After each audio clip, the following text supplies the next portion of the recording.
number 10, Holy Goose. Yeah. Back in the days of old, there were a lot of people in Europe who felt the need to participate in the Crusades. There was a wide array of reasons as to why an individual would want to join in on this quest, and there were a lot of motivators for people as well. Though many people participated in these conquests by order of whatever ruler sent them on their way, others found different justifications, and one of the leaders for this quest was a goose. A holy goose. In 1096, the People's Crusade, unsanctioned by the Pope, took place, and a handful of people went there following a goose that they believed was some kind of divine being. The story here goes that there was a woman who was being trailed by one of her geese, and through miscommunication and misunderstanding, some started to believe that this goose was actually leading them, not following them. Today, scholars can't grasp how ridiculous this was for people to actually believe that this bird was leading them on a holy quest, especially since back in those days, people thought that animals didn't have souls and were therefore unable to grasp the concept of divinity anyway. These people were so obsessed with this goose that they even allowed it to enter a church, which was also considered blasphemous at the time. Alright, number 9, pickled. Just like the first Pirates of the Caribbean movie, the first Crusade was the only successful one. Well, successful by Christian terms. They killed a lot of innocent people. Legend has it that when the Christians took Jerusalem, the blood in the streets was like a foot deep. It was awful. But of course, the Christians couldn't help but reboot the whole affair. When Saladin took Jerusalem back, this sparked the Third Crusade. One such emperor, Frederick Barbarossa, was a fierce leader, and even though he was 67 years old, Saladin was wary of his arrival. But he never got there. While crossing Turkey, the great leader fell off his horse into a river, and the weight of his armor caused him to drown. His death dissipated his massive army, and some historians believe that should the German emperor have made it, the Third Crusades would have been more successful. But some of Frederick's followers were so loyal and heartbroken at the loss of their ruler that they tried to pickle his body. But it didn't work though, and his remains were then instead interred in several cathedrals on the way home. At number 8, divine intervention. I'm sure you're somewhat familiar with the idea of divine intervention, the notion that some kind of religious or cosmic force intervenes in your life for some kind of purpose. Well, according to some stories, there was allegedly a case of divine intervention during the Crusades that helped them find a religious artifact. In one of the strangest events of the Crusades, a low-ranking French peasant named Peter Bartholomew had St. Andrew appear before him, and he seemingly revealed the location of the Holy Lance, a spear that was, quote, believed to be a spear that was used by Roman soldiers to pierce Jesus' side at the crucifixion. Now you can imagine that if this peasant man went up to someone in a higher rank back then and told them that they were visited by a saint and told them where to find the Holy Lance, they would probably be a tad bit skeptical. But they still took a chance on him, and wouldn't you know, they actually found the religious artifact. People were still a little confused as to how Bartholomew knew exactly where to find it, and so a little later on, he tried to prove himself through trial by fire. But as you can imagine, that did not really work out in his favor. He ended up badly burned and passed away shortly after. Number 7, the Crusades, but for kids. So contagious was the idea of the Crusades that they even made a boys and girls club all about it. Different times, folks. Different times. 12-year-old Stephen of Cloyes began the pursuit with tens of thousands of children in his wake, ready to fight the Holy War. Of course, the King of France and the Pope gave him one look and were like, "No, go home." But they persisted. Stephen had a divine vision and preached to whomever would listen, and he was really good at promoting hysteria. A similar thing happened in Germany, led by a boy named Nicholas of Cologne. They were unarmed and optimistic that they could take back the Holy Land. Though of course both uprisings were absolute failures. The herd of mini crusaders got as far as Italy, then language barriers, hunger, and exhaustion became too big an obstacle to overcome. Stephen did get an audience with Philip of France, but that was about as far as they got. Some historians wager whether it was this fantastic tale that inspired the story of the Pied Piper. At number 6, meteor shower. Before anyone really understood anything about astronomy, people believed that things like meteor showers and eclipses were signs from the gods. This was so heavily believed by the Crusaders that it actually had a big influence on their conquests. Back during the 11th century, the Crusaders interpreted these big space events as omens. Seeing a meteor or a comet was seen as a good omen, and having a lunar eclipse was also interpreted as God endorsing their holy war. He really said, "Thumbs up, guys, go ahead." Some were a little more intense with their interpretations and saw these events as signs of the end of the world, and this actually sort of lines up with the timeline of some of the Crusades. It tied in with the First Crusade, as after witnessing a meteor shower, Pope Urban II declared a holy war. Some see this as the church's way of claiming as much religious ground as possible before the end times. Speaking of the stars foretelling misfortunes, something weird happened during the Third Crusade. Shortly after Richard arrived towards the end of June, an eclipse plunged the battlefield into darkness. It lasted for 3 hours and unsettled the Christian crew because of obvious reasons, because Bree mentioned, you know. It also creepily coincided with the nativity of St. John the Baptist and matched up with a wave of illness that swept over. Richard developed a high fever, his hair started falling out, and his teeth and gums became sore and inflamed. Turns out the great king got a fierce bout of scurvy, which after a long ship voyage wasn't uncommon.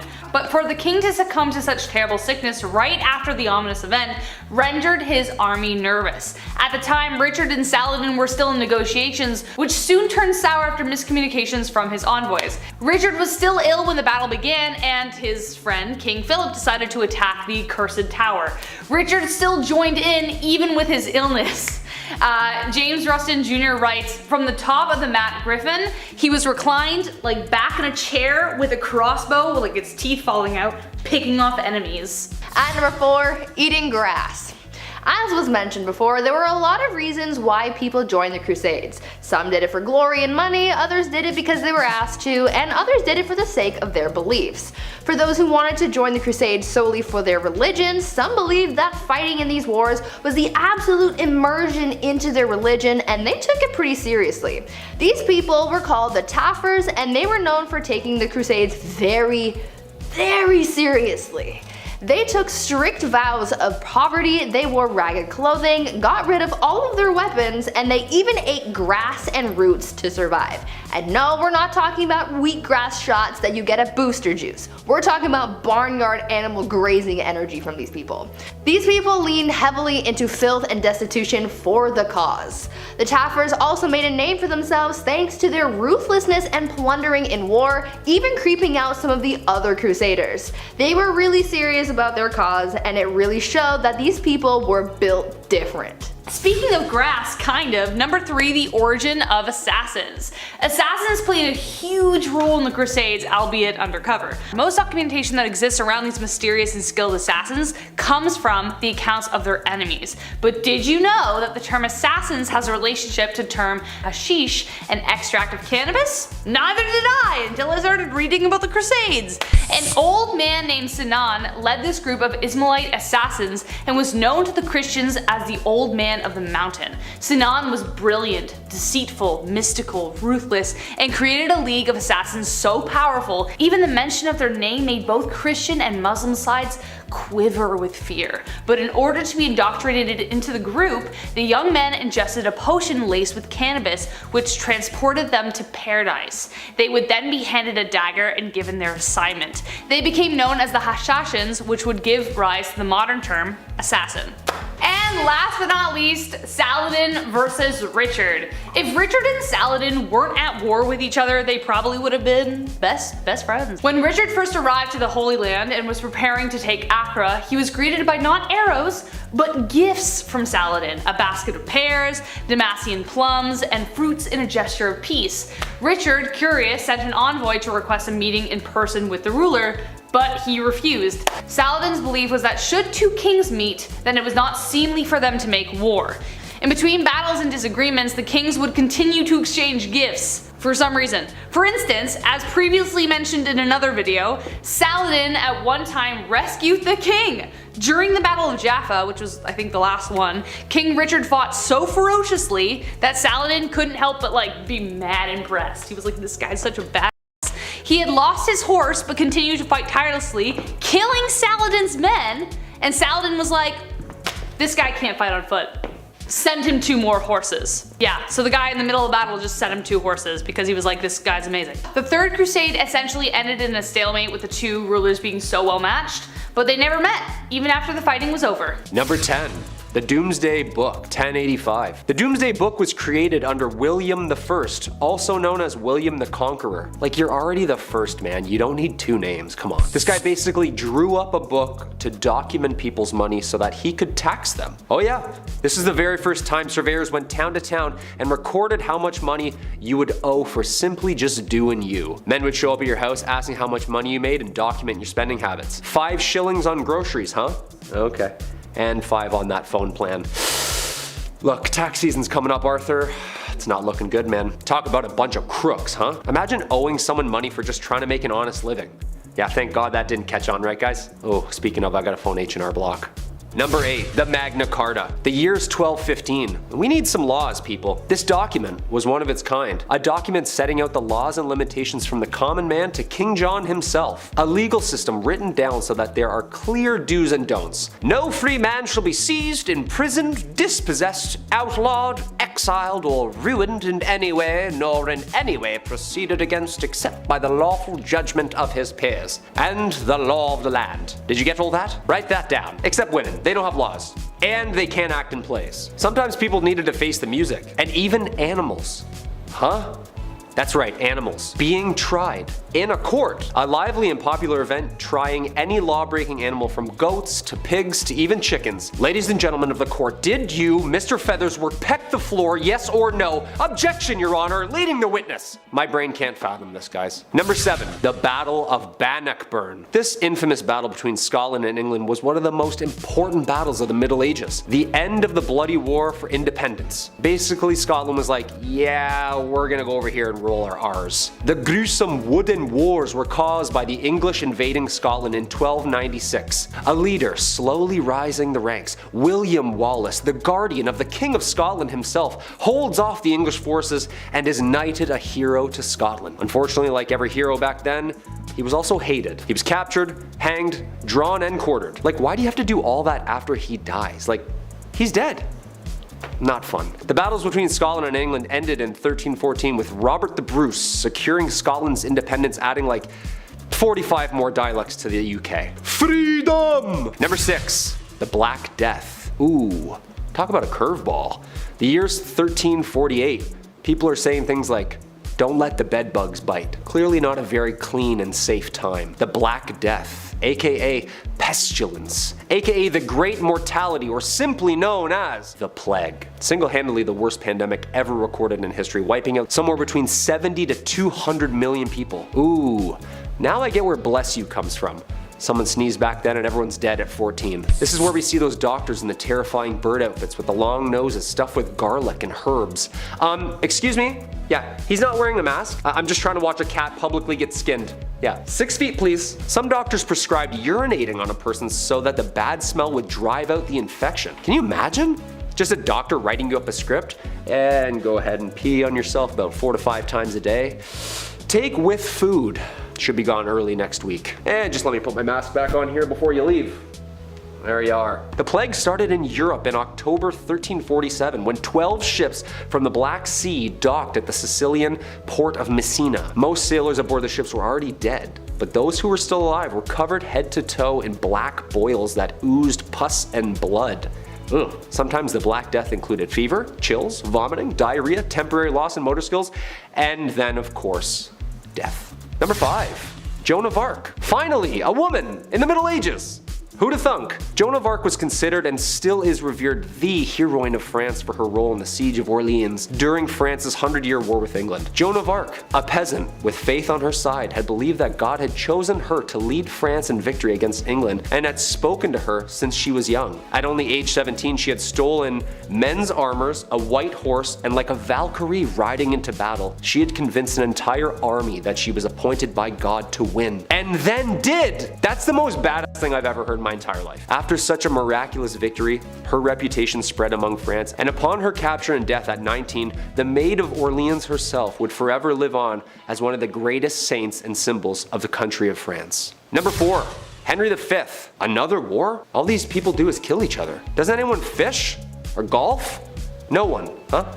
Just swords and heads, swords and heads. A history itself. This time, England beats France. King Henry V, Prince Hal himself, leans into his kingly duties, demolishing France in what Shakespeare would delve into years to come. The Battle of Agincourt is one of England's most celebrated victories and was one of the most important triumphs in the 100 Years' War. Then should the warlike Harry, like himself, assume the port of Mars, and at his heels, leashed in like hounds, should famine, sword, and fire crouch for employment. Henry V, prologue. Good stuff. How come these guys didn't just like rap battle or play soccer or something? Like, an arrow right through the chest is way worse than a red card, just saying. Hey, speaking of soccer. Number 3, mob football. I'm not talking about the mafia. Put 1,000 on Brady, would you? I'm talking about mob football, also known as folk football. It's just like our modern day soccer. Town versus town.